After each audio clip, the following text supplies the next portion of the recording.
Servicios informativos de Navarra Televisión. Asociaciones, partidos políticos y sindicatos unidos esta tarde para rechazar el acuerdo entre la Unión Europea y Turquía sobre los refugiados sirios. Mañana se celebra en Bruselas la cumbre que determinará el futuro de estas personas. ¡Una persona! ¡Esa común! De la Europa criminal. Son muchos muertos, son mucho maltrato lo que estamos viendo, lo que estamos sintiendo, como para conformarnos con la Europa a la vergüenza. Esto es muy grave. Esto no pasaba desde los campos de exterminio nazi. Hola, ¿qué tal están? Muy buenas noches. El Congreso de los Diputados le ha dado a Mariano Rajoy un mandato que debe defender en Europa. Además, en este miércoles, el Gobierno foral ha repetido que el informe del PAE de 2015 no se dio a conocer en el Parlamento en noviembre porque no estaba acabado y que va a formar parte de la evaluación final del programa. Le vuelvo a reiterar que este informe forma parte del proceso de evaluación del PAI y en el momento concluido ese proceso de evaluación se facilitará toda la información y el consejero acudirá al Parlamento. Navarra ha pedido casi 500 millones de euros para financiarse y lo va a hacer al tipo de interés más bajo de su historia, el 1,59%. Esto le permitirá ahorrar a las arcas unos 20 millones en los próximos 10 años. Por la solvencia que presenta la comunidad foral, algo que es muy resaltado por las entidades que concurren y que nos lo dicen y nos lo repiten en la medida en que la comunidad foral pues tiene ese ranking superior en 2 escalones de las agencias de calificación. Volkswagen Navarra ganó el año pasado casi 61 millones de euros, casi un 15% más que el año anterior. El Polo fue el modelo más producido y exportado de España. 9 de cada 10 coches de Landaven se conducen en el extranjero. Conocidos los supuestos casos de malos tratos a usuarios del centro ocupacional El Molino, la Asociación Navarra de Autismo trabaja en el apoyo a familias afectadas. Pide ayuda y advierten de las secuelas de no actuar. Lleva meses ofreciendo asistencia terapéutica a los afectados y también a sus familiares. Estos chicos no pueden volver a ese centro. Es que con pensar en bajar a la calle y coger el coche que les llevaba, sube tanto la ansiedad que claro, la agresividad les sale porque son no verbales. Convivir con casi 1 metro de nieve en la puerta de casa. Este es el día a día de los vecinos de Abaurrea, la localidad más alta de Navarra, en el Pirineo. Hemos compartido una mañana de trabajos para poder seguir con su día a día. Las nieves siguen en el Pirineo a pesar de que solo queda una semana para entrar en primavera. La gente que no está acostumbrada igual tanto a la nieve, la verdad que cuando llegan con el coche y ven el pueblo con montañas de metro y pico este año, que otros años ha habido más de nieve, pues la cara es sorpresa, como diciendo, Dios mío, ¿dónde hemos venido, no? La Asociación de Amigos de la Ópera advierten de que tienen muy difícil su supervivencia con las ayudas públicas previstas para este año. Dicen estar al borde de la desaparición. Peligra la continuidad de la propia asociación. Esta reducción del 60%, que nos pone en un máximo anualizado de 105.000, en el caso de que consiguiéramos el máximo, pues no nos permite seguir con nuestra actividad. Arguedas se ha convertido en el primer municipio descontaminante de España al utilizar en el asfaltado de sus calles del centro un adoquín especial que mejora la calidad del aire. Con esta actuación el ayuntamiento espera reducir los niveles de contaminación por ozono. Ya conocemos el cartel del Festival 360 que llegará a la Ciudadela el 10 y 11 de junio. Actuarán entre otros Berricharrac, Belaco, La Moda, Ciclonautas o Grises. Este año se alargan los horarios y los precios serán más asequibles. Y en deportes, malas noticias en la vuelta al trabajo de Osasuna. Mikel Merino se une a la lista de bajas para Albacete. El jugador arrastra molestias en el sóleo derecho y se perderá al menos el encuentro del sábado. Unai García también está lesionado. Competición ha ratificado la amarilla de Oyer, que como Berenguer deberá cumplir sanción.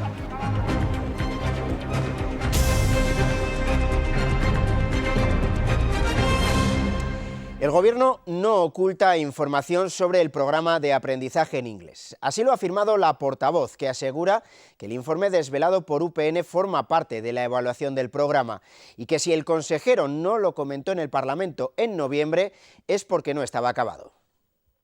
El Gobierno tiene que decir que no oculta información ni informes. Así se defiende el Ejecutivo de Barcos después de que UPN desvelara un informe actualizado sobre el programa de aprendizaje en inglés con fecha de octubre de 2015 y que asegura ofrece una visión del PAI más positiva que los datos de 2013, facilitados por el consejero en el Parlamento. Los regionalistas denunciaban la actuación del Gobierno. Sin embargo, para el Ejecutivo su ejercicio es uno de los de mayor transparencia. Asegura que el Departamento de Educación sigue realizando la evaluación del PAI. De hecho, afirma la portavoz, es uno de los informes que todavía se analizan. Por lo que parece, sí matiza algunos datos respecto al informe del 2013. Sí entendemos que es uno de los informes que forman parte de esa evaluación y cuando esté la evaluación completa, evidentemente las políticas del Departamento de Educación y del Gobierno irán a mejorar. Hoyo ha reiterado en varias ocasiones que está previsto que el consejero vuelva a comparecer en el Parlamento una vez concluya la evolución del programa. Le vuelvo a reiterar que este informe forma parte del proceso de evaluación del PAI y en el momento que concluido ese proceso de evaluación se facilitará toda la información y el consejero acudirá al Parlamento, desde luego, tanto a petición propia como cada vez que los partidos políticos se lo están pidiendo, los grupos parlamentarios. Además, ha criticado a la oposición de utilizar la educación como arma arrojadiza. El PSN, por su parte, denuncia que el Departamento de Educación sigue sin facilitarles el acceso a esos informes sobre el PAI. Insisten los socialistas que no encuentran facilidades del departamento. Este informe entraría dentro de la petición que ya hizo el Partido Socialista de Navarra, de todos los informes que existían dentro del departamento. Nosotros entendemos que la opacidad del Departamento de Educación ya es muy significativa, satura excesivamente, es grave, porque además es insólito que haya una moratoria en un programa y que para que se ejecute o para, digamos, argumentar o para avalar esa moratoria sirva todo, valga todo y esté todo permitido. Nos parece una tropelía más.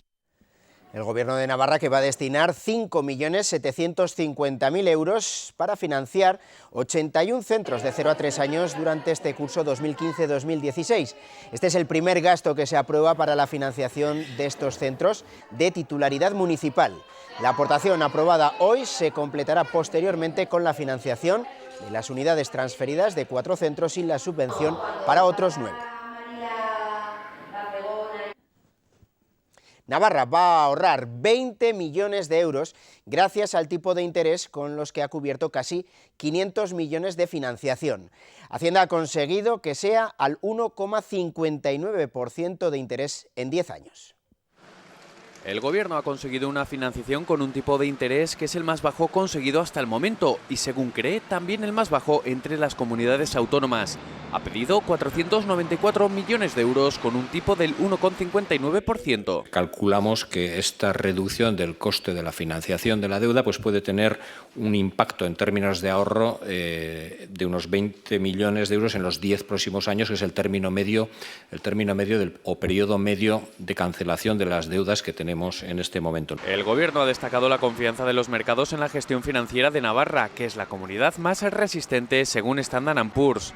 También ha subrayado la liquidez de la comunidad, que es la que antes paga a los proveedores. Por la solvencia que presenta la comunidad foral, algo que es muy resaltado por las entidades que concurren y que nos lo dicen y nos lo repiten en la medida en que la comunidad foral pues tiene ese ranking superior en 2 escalones de las agencias de calificación. Con los casi 500 millones se van a hacer frente a los pagos de operaciones que vencen ahora, cuando los mercados financieros, en los años más duros de la crisis, solo prestaban a 3 años. 175 millones provienen de 3 operaciones de deuda y 319 de 6 préstamos.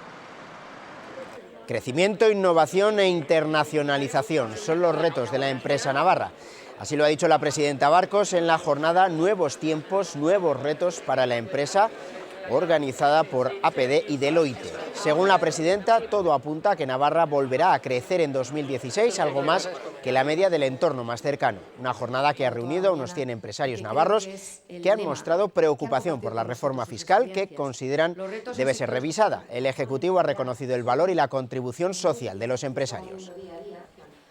alertando y apoyando a las empresas. Hay que tomar decisiones. Hay mucho por hacer y yo creo que este es seguramente la mejor de las visiones en torno al camino que tenemos por delante. Los dogmas de un pasado tranquilo no sirven ni mucho menos para este presente tempestuoso.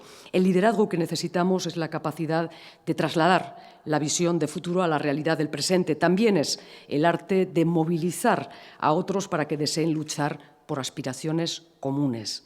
Los líderes cada vez más estarán más dotados de carácter moral, de integridad y de energía, además de saber técnico y pensamiento estratégico. Pues en este acto, la presidenta del Gobierno ha anunciado una futura colaboración con la Universidad de Navarra que podría materializarse la próxima semana. De momento, Barcos no ha querido dar más detalles. Y lo vamos a ver pues probablemente la semana que viene, ¿no? Y miro al vicepresidente Ayerdi, porque lo hablábamos hoy en la sesión de Consejo de Gobierno. Se va a ver cómo efectivamente el ámbito de colaboración entre el Gobierno de Navarra, Clínica Universitaria y Universidad de Navarra tiene recorrido mucho más amplio que un contrato que, repito, difícilmente podía ser renovado. Volkswagen Navarra ganó 60 millones de euros en 2015. Es casi un 15% más que el año anterior, debido principalmente a motivos de naturaleza fiscal. Las ventas de la fábrica se aproximaron a los 3.000 millones.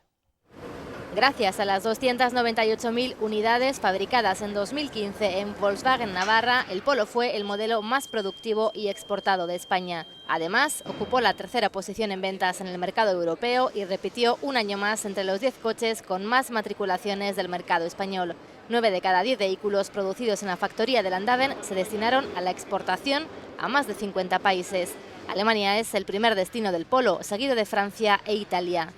Volkswagen Navarra celebró en 2015 el 50 aniversario de la fábrica y los 40 años del lanzamiento del Polo al mercado. La factoría realizó en 2015 inversiones por valor de 130 millones de euros, cuyo principal destino fue la preparación de la fábrica para el lanzamiento del nuevo Polo en 2017. Hace unos días, la empresa suscribía con la mayoría sindical un acuerdo que han presentado a la sede central en Alemania para conseguir la fabricación de un segundo modelo en la planta que garantiza su continuidad durante más de 15 años. Además, la compañía recuerda que en el plano deportivo el Polo se proclamó por tercer año consecutivo campeón del mundo de rallies, tanto en el apartado de pilotos como en el de marcas. En Navarra, casi 40.000 hogares dependen en exclusiva de las pensiones por jubilación. Se trata de un 20% más que desde que comenzara la crisis hace 8 años. Un dato que se refleja en el 5º estudio social de personas mayores en nuestra comunidad que ha elaborado Comisiones Obreras. En una jornada sobre el futuro de las pensiones que han celebrado en Pamplona esta mañana, el sindicato alertaba que el sistema habrá acumulado en 2015 un déficit cercano a los 16.000 millones de euros, más del doble del déficit inicialmente previsto en los presupuestos.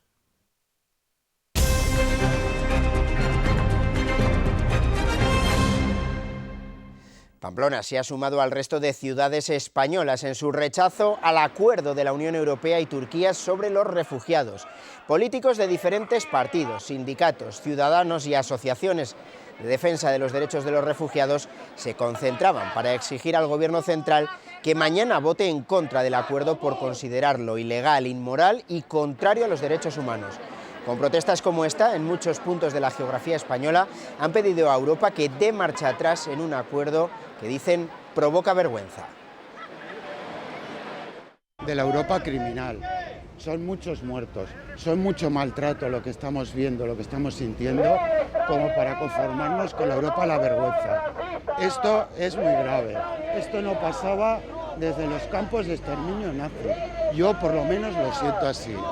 Entonces aquí estamos protestando contra este acuerdo en concreto, pero protestaremos hasta que todas las personas, se acoja a todas las personas, hasta que se creen vías seguras de acceso. Hasta que, como dicen ahora, ninguna persona es ilegal. Y es exigirle al Gobierno central, ahora en funciones, que mañana en el Pleno del Consejo Europeo voten que no a este acuerdo que ha llegado a la Unión Europea con Turquía, que entendemos que, aparte de ser inmoral, es ilegal, atenta contra los derechos fundamentales, los derechos humanos, la Carta Fundacional de la propia Unión Europea. Pero sobre todo porque estamos, y lo hemos visto todos, ante la mayor crisis humanitaria. 1 de cada 3 son niños, ni esto nos mueve, se ha convertido en un intercambio absolutamente mercantil y esto no refleja la Europa en la que nosotros creemos. El Gobierno de Navarra también ha mostrado su oposición a ese principio de acuerdo entre la Unión Europea y Turquía con el que se plantean expulsiones colectivas de refugiados. Además, la portavoz del Ejecutivo, Ana Ollo, ha recordado que nuestra comunidad ha liderado un grupo de trabajo entre las comunidades autónomas. Además, algún partido político ha pedido incluso la retirada de la bandera de la Unión Europea del Parlamento. Entidades locales como el Valle de Hues ya lo han hecho, han expresado su oposición retirando precisamente la enseña de su fachada. En Tafalla ondea a media asta. Son gestos que son adoptados en ese caso por esa entidad local y desde luego respetar la voluntad de esa entidad local en este momento. Luego que esa situación, que es de una auténtica emergencia humanitaria, pues se solucione cuanto antes. Es decir, en este sentido, pues creo que Navarra ha sido pionera desde el primer momento. España, que se va a oponer a las expulsiones colectivas de refugiados, y es que todos los grupos parlamentarios del Congreso de los Diputados han alcanzado un acuerdo sobre la oposición de España en esta crisis para que el presidente Mariano Rajoy acuda a Bruselas con el respaldo y el mandato del Parlamento. El acuerdo pretende también ofrecer a los refugiados una vía legal y segura para solicitar el asilo en la Unión Europea a través del proceso de reasentamiento. Los migrantes que lleguen a las costas griegas deben ser debidamente registrados de forma individual y todas las solicitudes de asilo deben ser procesadas por las autoridades griegas en la forma establecida por la Directiva 2013/32. En consecuencia, no habrá expulsiones colectivas. Y hoy, precisamente en esa sede, en la del Congreso y en otros muchos sitios, se hablaba de la destitución del secretario de organización de Podemos, Sergio Pascual, por parte de Pablo Iglesias, por cuestiones que achaca a una deficiente gestión. Destitución que llega en medio de disensiones internas del partido y críticas por parte de líderes autonómicos. Aquí en Navarra, la secretaria general Laura Pérez trata de restar importancia a la situación generada. Las valoramos con cautela y con distancia, sobre todo porque estamos viendo cómo se están aprovechando este tipo de ceses o de situaciones que se están dando en Podemos para atacarnos cuando la reestructuración de los consejos de coordinación es algo de lo más habitual. Yo misma lo he hecho dentro del Consejo Ciudadano de Navarra y son compañeros y compañeras que siguen trabajando y aportando para el proyecto. Y lo que lamentamos es que se usen este tipo de temas para, de algún modo, desviar la atención de los problemas reales. Podemos es una organización muy plural, muy diversa y eso es lo que más nos enriquece. Por lo tanto, del debate avanzamos y lo cierto es que no le tenemos ningún miedo. Navarra, precisamente, somos ejemplo de autonomía de acción. En el Congreso de los Diputados, que se ha registrado una propuesta no de ley en defensa de la tauromaquia.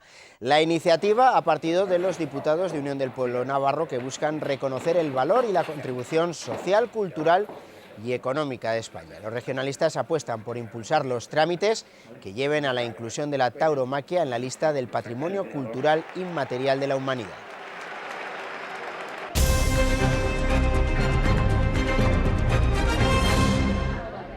Trabajadores de la Fundación Ilundain Aritz-Berri se han concentrado frente al Gobierno de Navarra para exigir mejores condiciones tras el aumento de agresiones que está sufriendo el personal de la Fundación. En febrero, en apenas 7 días, dicen que se registraron 4 agresiones graves. Han compartido sus reivindicaciones con los diferentes partidos, aunque no han logrado que acepten sus pretensiones, alegando falta de presupuesto.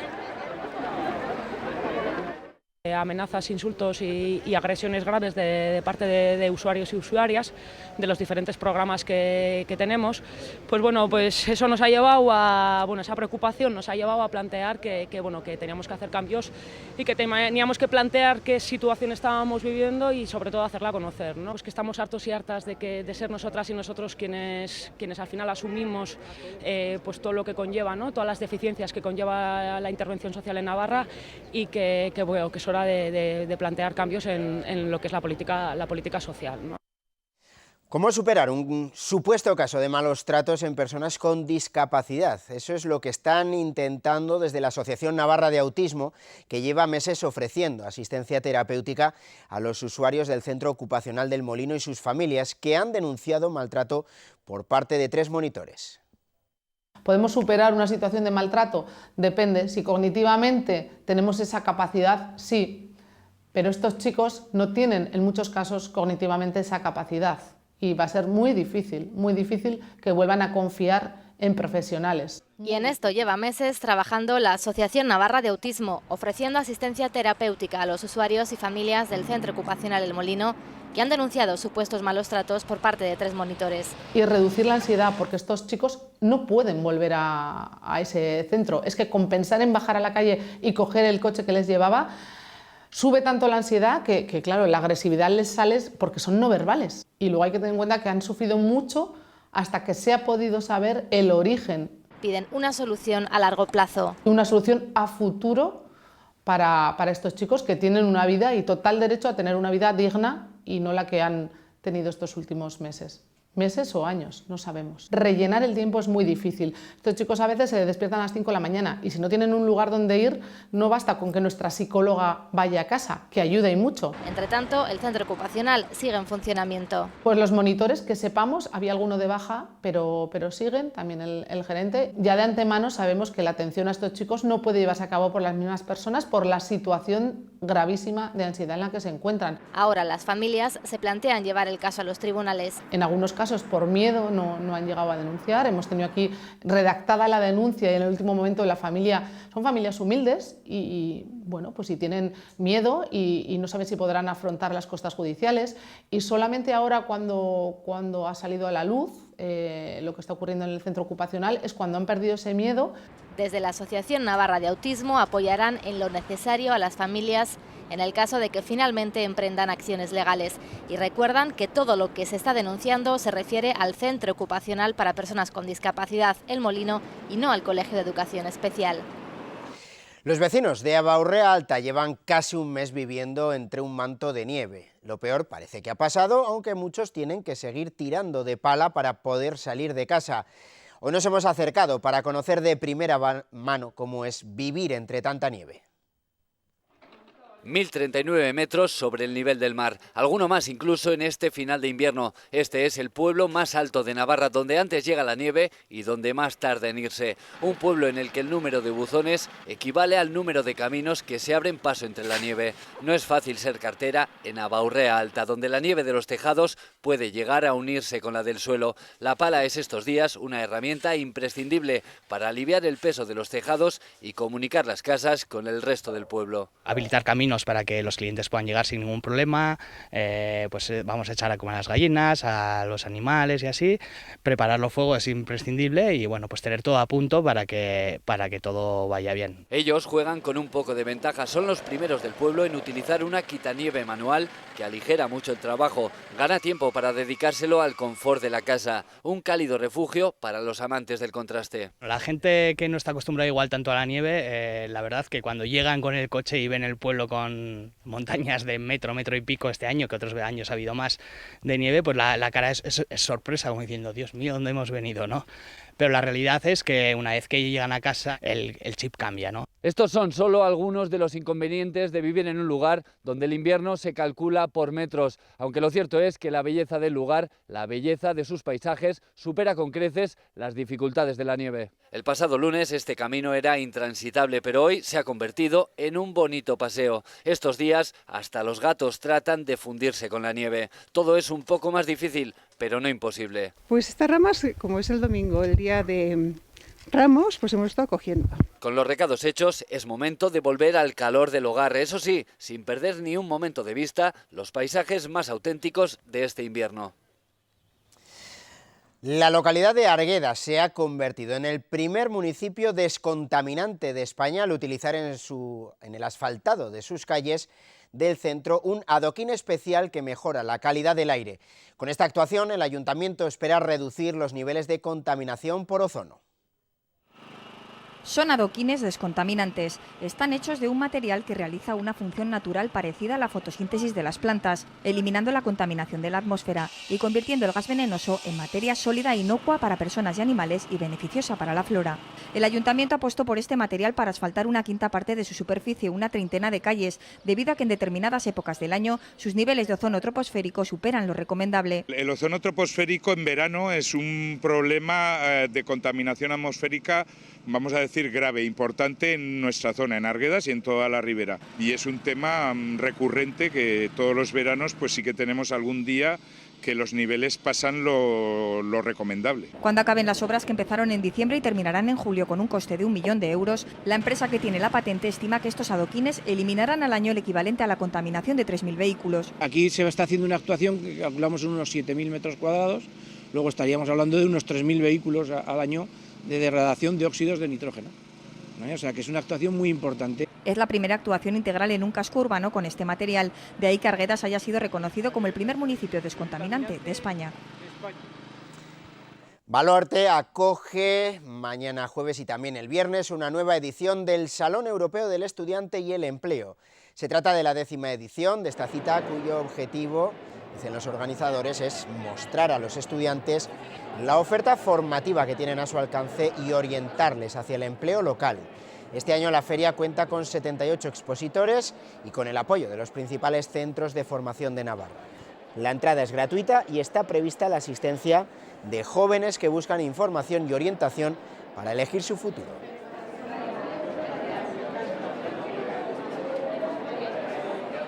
La Asociación Gayarre de Amigos de la Ópera advierte de que su permanencia está en riesgo tras la reducción de un 60% de las ayudas públicas del Gobierno de Navarra. Recuerdan que la ópera es un espectáculo caro que necesita del apoyo público para no convertirse en algo elitista.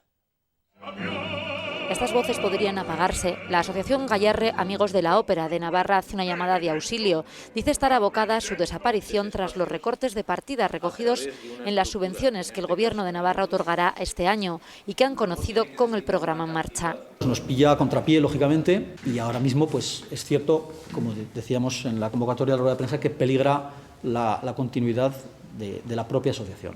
Las ayudas a AGAO han bajado con los años, desde los 325.000 euros de 2011 a los 252.000 que consiguieron el pasado año. Tras el cambio en las políticas de cultura, a lo máximo que pueden aspirar, dicen, es a 105.000 euros. Esta reducción del 60%, que nos pone en un máximo anualizado de 105.000, en el caso de que consiguiéramos el máximo, pues no nos permite seguir con nuestra actividad. Pero tiene unos costes, es un espectáculo caro. La ayuda pública es fundamental para poder hacer ópera. AGAO es sinónimo de ópera en Navarra y tras 26 años de vida aseguran que con esta reducción del 60% tendrían que echar el telón.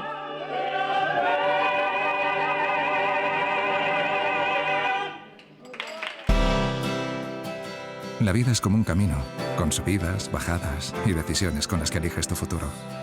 Casarse, esa es una de esas elecciones. Tener hijos, seguro que elegiste lo mejor para ti. Y hoy volverás a acertar con la decisión que marcará tu futuro. La que te lleva a Caja Rural, para asegurarte una gran jubilación. Con un equipo experto en planes de pensiones que te acompañará en todo momento, aportándote asesoramiento, tranquilidad y rentabilidad. Planes de pensiones de Caja Rural. Tu futuro está en nuestros planes.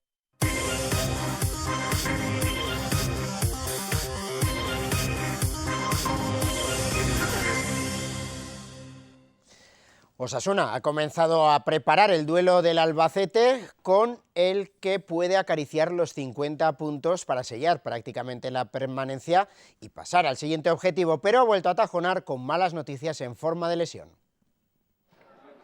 Mikel Merino se une a la lista de bajas para Albacete al sufrir molestias en el sóleo que arrastra desde el último partido frente al Alavés.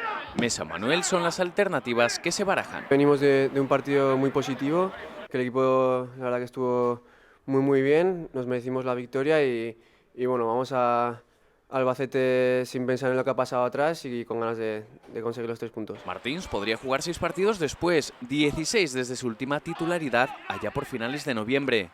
El portugués y Pusco ocuparían el flanco izquierdo en detrimento de los sancionados Oyer y Berenguer. Por el contrario, Martín Monreal recupera a Miguel Flaño. Se avecinan por tanto cambios para visitar a un Albacete que en zona de descenso acaba de cambiar de entrenador. Osasuna espera aprovechar esta circunstancia y la del aire favorable tras doblegar al Alavés. Sí, Miquel es un jugador muy importante para el equipo y es una pena su lesión, pero tenemos jugadores que están preparados para ocupar también su posición y seguro que lo van a hacer bien y no vamos a notar tanto su ausencia. Olavide, que salió en la segunda parte en el último partido y tiene difícil entrar en el 11, está a 5 minutos de sumar los 1000 esta temporada. Por cierto, que se ha confirmado la sanción a Oyer, el club finalmente no va a recurrir esa decisión. Además, este jueves se celebra la Asamblea General Extraordinaria en la que se va a votar la inclusión de una modificación del artículo 61 de los estatutos de Osasuna, un cambio que no salió adelante en la última asamblea. Los compromisarios votaron en contra al manifestar que no estuvieron debidamente informados. La Junta Directiva y el gerente Ángel Ardanaz explicarán el plan de viabilidad presentado la semana pasada en el Parlamento.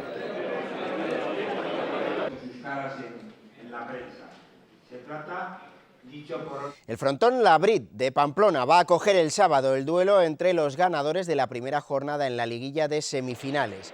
Hoy ha tenido lugar la elección de material. Olaizola II y Urruti Coechea llegan al duelo después de la exhibición ante Irujo y Rezusta en Bilbao, mientras que Bengoechea VI, que fue sustituido por Víctor, y Untoria doblegaron a Artola e Imaz, que suplió al Visu.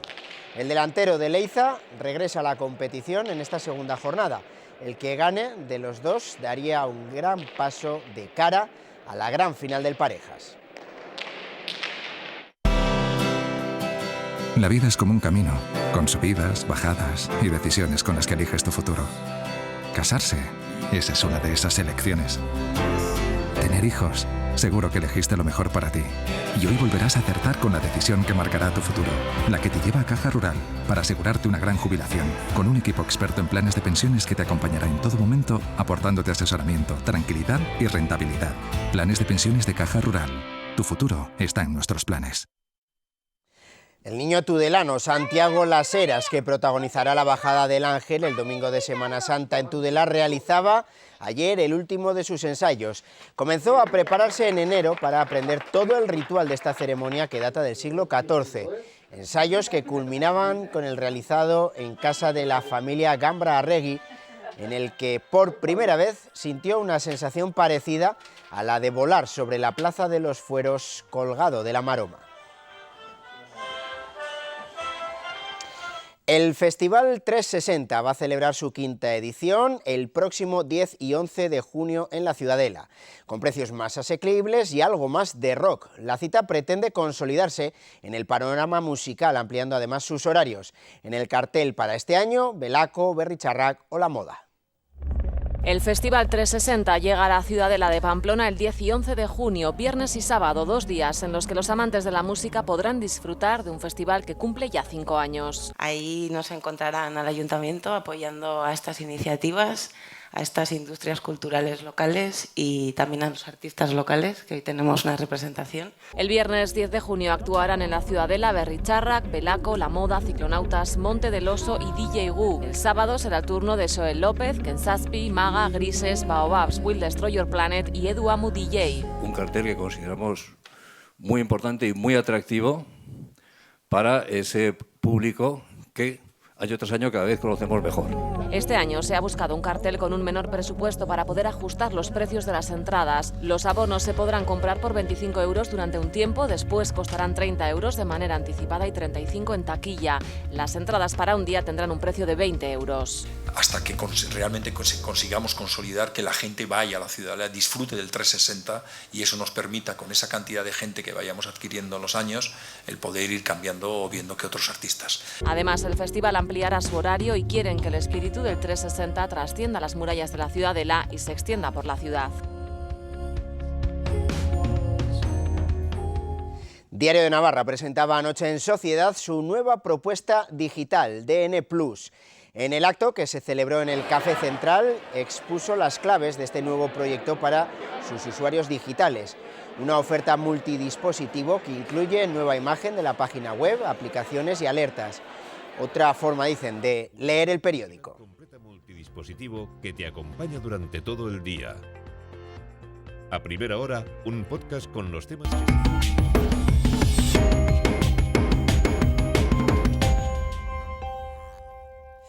Como hemos dicho ya en este informativo, mañana se celebra en Bruselas una reunión, una cumbre para decidir el futuro de los refugiados sirios, una cumbre que debería dar por bueno el preacuerdo entre la Unión Europea y Turquía. Para hablar de este tema, de la situación de los refugiados, tenemos con nosotros a Esther Ripa. Muy buenas noches y bienvenida. Buenas noches, Fermín. Esther, que eres activista social, voluntaria y que has estado precisamente en Calais recientemente. Hablemos primero un poquito de esta experiencia con los refugiados en Calais. Lo primero, cuando llegaste allí, ¿qué te encontraste? Vale, pues en primer lugar me encontré la ausencia de mujeres. Bueno, yo de hecho mi objetivo allí era investigar cuál era la situación de las mujeres, porque aquí participo activamente en el movimiento feminista a través del Movimiento Democrático de Mujeres de Navarra. Entonces allí principalmente hay hombres, sin embargo se sabe, hay mujeres, las vemos todos los días en los medios de comunicación, en Grecia cuando pasan de Turquía y transitan por Europa. Lo que pasa es que bueno, las mujeres somos en las situaciones de conflicto el eslabón no más débil, porque no somos débiles, pero somos, sobre nosotras se ejercen todo tipo de violencias y se sabe que hay prostitución, se sabe que hay explotación sexual y todo tipo de violencias. ¿Allí cuáles eran vuestras tareas? ¿Cómo os organizabais para todo ese trabajo? Sí, bueno, pues allí los voluntarios navarros, Jesús Denia, Juan Pedro Higuero y yo, nuestro trabajo fue en las cocinas de allí de Calais, que se llaman Cocinas Asram.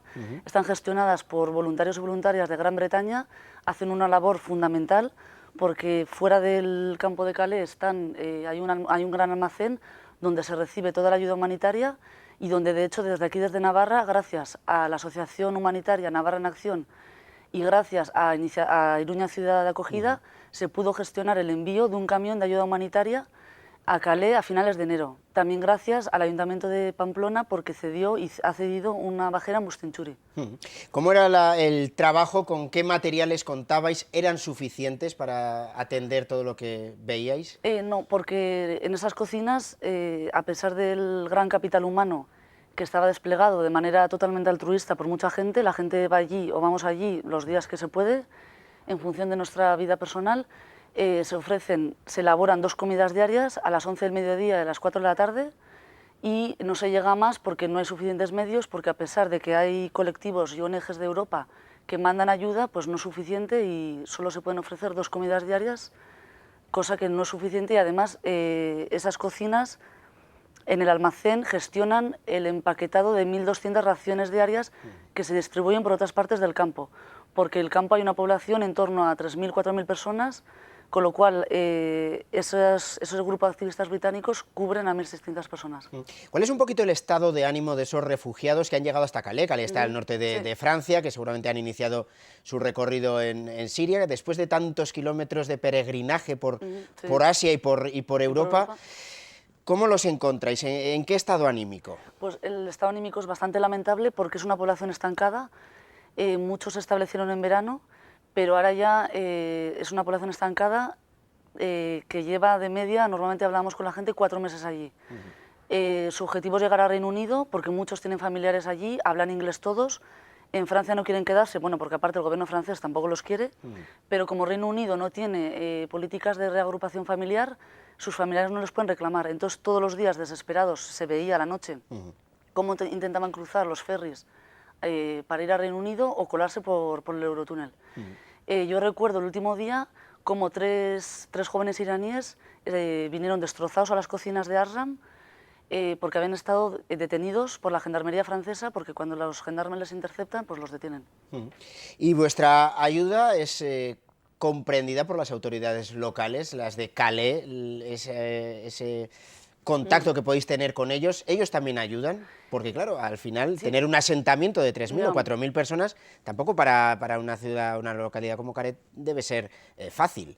Efectivamente, yo lo que me di cuenta, o sea, yo estuve pocos días, a nivel de autoridades de Calais, no sé exactamente cómo es el trabajo, pero lo que sí percibes en Calais, en el pueblo, que tiene 80.000 habitantes, es que la gente no quiere saber nada de la jungla. Bueno, a Calais se le llama jungla, es como, para ellos es una manera despectiva de decir, bueno, pues el suburbio ese que está ahí, cuando sin embargo muchísimos voluntarios y voluntarias se alojan en hoteles y en albergues de Calais y todos están llenos de voluntarios. O sea, sin embargo, no digo que les dé de comer porque Calais tendrá más recursos económicos, pero es una fuente económica y, sin embargo, tienes la sensación de que la población local de Calais no se quiere implicar.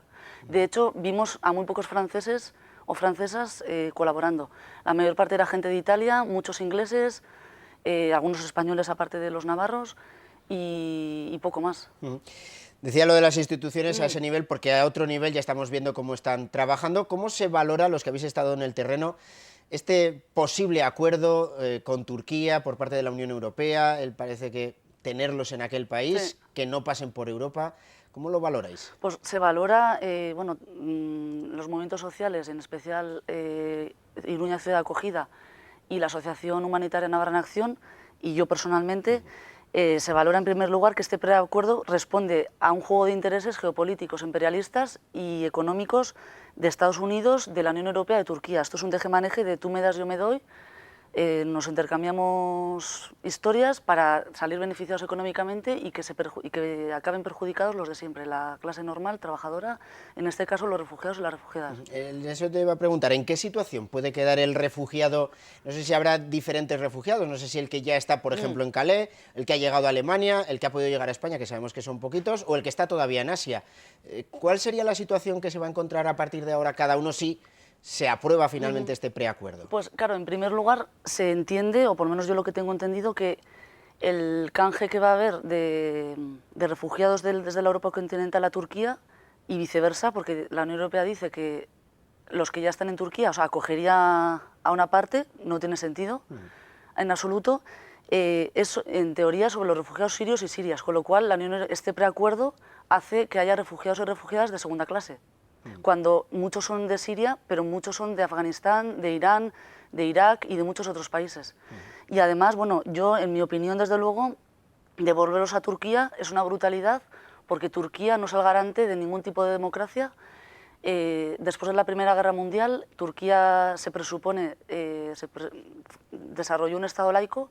Desde hace años con Erdogan está degenerando en un Estado terrorista que vulnera los derechos de las mujeres, que vulnera los derechos de la población kurda que hace frontera con Siria, con lo cual no es bueno ni es normal que los refugiados sean deportados a Turquía cuando allí no van a tener garantías mínimas de supervivencia. Y segundo, tercero, es antidemocrático, porque habrá que preguntar a los refugiados o refugiadas dónde, cómo y quieren vivir.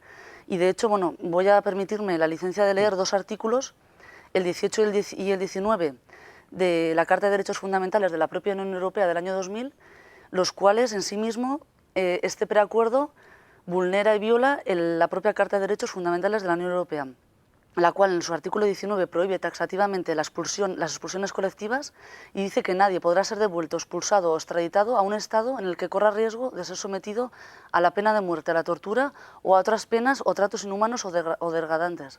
Con lo cual Turquía no es un buen ejemplo. Y en el artículo 18 se garantiza el derecho de asilo dentro del respeto de las normas de la Convención de Ginebra. Con lo cual, este preacuerdo entre la Unión Europea y Turquía vulnera además 5 tratados internacionales y vulnera esta propia Carta de Derechos Fundamentales de la Unión Europea, con lo cual es antijurídico, o sea, no tiene sentido jurídico la aplicación de el acuerdo de este preacuerdo. Esta mañana, precisamente, todos los grupos parlamentarios del Congreso de los Diputados parece que han consensuado un documento que deberá defender Mariano Rajoy mañana en esa posición, en esa cumbre, como posición de España. ¿Tendría fuerza España suficiente para que, con esa unidad de los partidos políticos, cambiara algo de lo preacordado? Hombre, pues para que hubiese una postura común de los partidos políticos en España frente a la Unión Europea, lo que los partidos políticos deberían tener voluntad política de no defender ese preacuerdo, de defender los derechos sociales y políticos de los refugiados y las refugiadas, y entonces esa debería ser la postura a llevar a Europa. Lo que pasa que, bueno, teniendo en cuenta la ideología política del Partido Popular, pues es bastante difícil. Si se conformase un gobierno progresista o de izquierdas en este país en las próximas semanas, después de las elecciones de diciembre, pues sería esperable otro tipo de postura. Entonces yo pienso que lo que se debería hacer es eso, mostrar ante la Unión Europea la defensa de los derechos fundamentales, civiles y políticos de estas personas. ¿La presión social puede hacer cambiar en algo a los jefes de gobierno que mañana se reúnen en Bruselas? Por supuesto, y de hecho la sociedad civil tenemos que seguir demandando en la calle todas estas demandas a este gobierno, seguir en la calle como hoy hemos estado a las 6:30 de la tarde en Pamplona, frente de la delegación del gobierno, en una concentración a petición de comisiones obreras y apoyada por Iruña Ciudad de Acogida, que se han celebrado en otras ciudades del Estado, y al igual que el día 27 de febrero, muchísima gente salimos por las calles de este país demandando la apertura de corredores humanitarios y que no se cierren las fronteras. Después de ver aquella fatídica foto del niño en la playa, parecía que todo el mundo se estaba movilizando, todos los países, todas las instituciones, y que iban a solucionar el problema, no sé si a velocidad de vértigo. Parecía que cogía velocidad la solución, pero varios meses después parece que nada se ha movido. ¿Qué pasa? ¿Por qué no hay voluntad? ¿Por qué no llegan los 18.000 refugiados, por ejemplo, que España se comprometió a acoger? Eso es, yo en mi opinión desde luego pienso porque en los países de la Unión Europea en general no hay esa voluntad política, porque la Unión Europea no es social, es una unión de mercaderes, como dijo Julián Guita en su día, es la unión de intereses capitalistas y no es la unión de la Europa de los pueblos. Entonces hace ver que va a ayudar, pero no porque tiene intereses claramente económicos que obtener. De todas las decisiones que se han ido tomando desde verano, como decíamos, desde aquel momento de la foto, que parece cuando saltó el chispazo de que algo había que hacer, porque no olvidemos que este conflicto no es de verano a esta parte, sino que lleva muchos años. De todas esas decisiones que ha ido tomando la Unión Europea, ¿ha habido alguna acertada? Parecía que se podía encaminar el asunto y al final se ha torcido. ¿Cómo se valora todo este proceso hasta llegar al día de hoy? Hombre, yo lo que sobre todo valoro es que para mí la Unión Europea está haciendo presión en los países que no son de la Unión, como Macedonia. Para mí no es casualidad que Macedonia haya cerrado la frontera con Grecia, porque para mí que hay pues, chanchullos de preadhesiones o negociaciones debajo de la mesa e historias. En un principio parecía que Alemania sí que acogió a refugiados, eso es verdad, pero no ha habido un reparto equitativo y una posición común de cómo atajar el problema. Cada uno ha ido por libre. Hungría en verano cerró las fronteras y yo pienso que no ha habido un querer solucionar de manera conjunta el problema, cuando sin embargo hay ejemplos como la guerra de Bosnia y la guerra de Kosovo, donde no hubo tanto número de refugiados o refugiadas como está habiendo ahora, pero hubo bastante población migratoria y sin embargo más o menos las ciudades, por lo menos europeas y españolas, demandaron la acogida de refugiados o refugiadas de los Balcanes y eso se pudo hacer. Sin embargo ahora pues estamos en otra historia y parece que no hay interés. Pues Esther Ripa, te agradecemos mucho la presencia esta noche aquí, por habernos contado tu experiencia y tus valoraciones. Muchísimas gracias a vosotros. Nosotros lo que hacemos en este punto, como siempre, es repasar lo ocurrido en este día, retomando precisamente esas imágenes en las que asociaciones, partidos políticos y sindicatos se han unido esta tarde para rechazar el preacuerdo entre la Unión Europea y Turquía sobre los refugiados sirios. Mañana se celebra en Bruselas la cumbre que puede determinar el futuro de estas personas. De la Europa criminal. Son muchos muertos, son mucho maltrato lo que estamos viendo, lo que estamos sintiendo, como para conformarnos con la Europa a la vergüenza. Esto es muy grave. Esto no pasaba desde los campos de exterminio nazi. El gobierno navarro, que hoy ha repetido que el informe del PAI de 2015 no se dio a conocer en el Parlamento el pasado mes de noviembre porque no estaba acabado y que va a formar parte de la evaluación de este programa. Le vuelvo a reiterar que este informe forma parte del proceso de evaluación del PAI y en el momento que concluido ese proceso de evaluación se facilitará toda la información y el consejero acudirá al Parlamento. Navarra ha pedido casi 500 millones de euros para financiarse y lo ha hecho al tipo de interés más bajo de su historia, el 1,59%. Esto le puede permitir ahorrar a las arcas unos 20 millones en los próximos 10 años. Por la solvencia que presenta la comunidad foral, algo que es muy resaltado por las entidades que concurren y que nos lo dicen y nos lo repiten en la medida en que la comunidad foral pues tiene ese ranking superior en 2 escalones de las agencias de calificación. Volkswagen Navarra ganó el año pasado casi 61 millones de euros, casi un 15% más que el año anterior. El Polo fue el modelo más producido y exportado de España. 9 de cada 10 coches de Landhaven se conducen en el extranjero. Conocidos los supuestos casos de malos tratos a usuarios del centro ocupacional El Molino, la Asociación Navarra de Autismo trabaja en el apoyo a familias afectadas. Pide ayuda y advierten de las secuelas de no actuar. Convivir con 1 metro de nieve en la puerta de casa. Este es el día a día de los vecinos de Abaurrea Alta, la localidad precisamente más alta de Navarra y que está en el Pirineo. Hemos compartido una mañana de trabajo con ellos.